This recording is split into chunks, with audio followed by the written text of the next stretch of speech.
Oke, Assalamualaikum warahmatullahi wabarakatuh. Perkenalkan nama saya Ugi. Jadi, dalam video kali ini saya akan share, menurut versi saya, bahan bacaan yang bagus itu buku apa ya mengenai regresi linier berganda. Ini versi saya. Nah, ada beberapa buku yang akan saya perkenalkan. Yang pertama saya akan memperkenalkan buku namanya ini dia. Ini buku ini menurut saya bagus ya. Jadi judulnya Discovering Statistics Using SPSS. Di mana buku ini ditulis oleh Profesor Andy Field. Nah, kita sedikit mengulas isi buku ini. Kita bahasnya tentang regresi ya. Jadi di regresi itu dia bab ini dia. Halaman 197. Sekarang kita menuju halaman 197. 197. Udah kelewatan belum? 197, 59. Nah, ini dia. Nah, ada satu hal menarik di buku Andy Field ini. Saya di buku Andy Field ini saya mengambil kutipan pengujian namanya autokorelasi. Ya, autokorelasi menggunakan uji Durbin Watson. Kita lihat bahwa ada teori yang mengatakan di sini untuk uji Durbin Watson. Nah, ini dia di sini. Jadi di buku Andy Field ini, teori Durbin Watson ini dia. Jarang sekali ada di buku-buku yang lain. Nah, menurut saya di sini ada teori bahwa ketika nilai statistik Durbin Watson ini dia berada di antara 1 dan 3, maka itu tidak terjadi autokorelasi.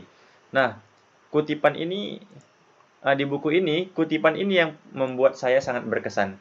Karena kutipan teori ini jarang sekali ditemui di buku-buku yang lain. Ini yang pertama. Oke, ya, judulnya Discovering Statistics Using SPSS. Ditulis oleh Andy Field. Kemudian ada namanya Gujarati ya. Nah, ini biasanya yang Andy Field itu biasanya digunakan untuk anak psikologi ya. Nah, kalau Gujarati ini ada bahas tentang regresi. Nah, kalau di buku Gujarati ini pembahasan tentang asumsi klasiknya cukup dalam. Kan kalau dalam regresi metodenya OLS, Ordinary Least Square, kan ada asumsi normalitas residual, kemudian homoskedastisitas. Nah, di buku ini lumayan cukup detail ya, membahas tentang asumsi-asumsinya dengan beberapa pembuktian-pembuktiannya. Ini bagus juga dibaca buku ini. Ini kan kalau ini tentang homoskedastisitas ya, homoskedasticity ini heteroskedastisitas. Lumayan cukup detail. Dan beberapa perhitungan manualnya juga ada. Itu di buku Gujarati. Biasa itu judul bukunya itu Basic Econometric. Basic Econometric ya, ditulis oleh Gujarati. Kemudian James P. Stephen. Ini juga bagus. James P. Stephen ini. Di sini ada ngebahas tentang apa ya? Yang berkesan menurut saya itu tentang multikolinearitas nih sama outlier. Ini kan multiple regression. Jadi cara ngecek cek asumsi, pemilihan model itu menurut saya sangat berkesan kalau di buku ini. Ukuran sampel, kemudian multikolinearitas itu cukup dalam dibahas di buku ini. Bukunya ditulis oleh James P. Stephen. Judulnya Applied Multivariate Statistics for the Social Science. Kemudian ada buku lagi nih. Biasanya terkenal nih buku ini. Hare. Itu ya. Nah, ini dia Multivariate Data Analysis. Ditulis oleh Hare, Joseph F. Hare dan kawan-kawannya. Ini juga sering nih menjadi rujukan nih Hare ini. Ada bahas tentang regresi di sini. Ya. Nah, bagi teman-teman yang ingin membahas komputasinya atau perhitungan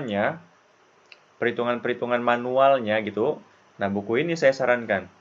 Applied Linear Regression. Di sini dibahas tentang perhitungannya cukup bagus di buku ini. Ya, tentang perhitungannya ada menggunakan pendekatan matriks di sini. Itu yang buat saya suka buku ini. Untuk ngitung-ngitung manual, ya di sinilah dia. Kita lihat aja isinya kan. Ini pembuktian rumusnya nih, ada rumus-rumusnya. Ini bisa digunakan untuk melakukan komputasi regresi. Seperti itu dia. Oke. Apalagi ya? Kayaknya udah itu aja deh. Nah, teman-teman boleh membaca mana aja. Ini kan menurut versi saya. Menurut saya dari ada berapa? 1, 2, 3, 4, 5. 5 buku itu kalau teman-teman baca semua mungkin sudah keren lah gitu mendapatkan mempelajari ilmu tentang regresi. Oke teman-teman, semoga bermanfaat. Assalamualaikum warahmatullahi wabarakatuh.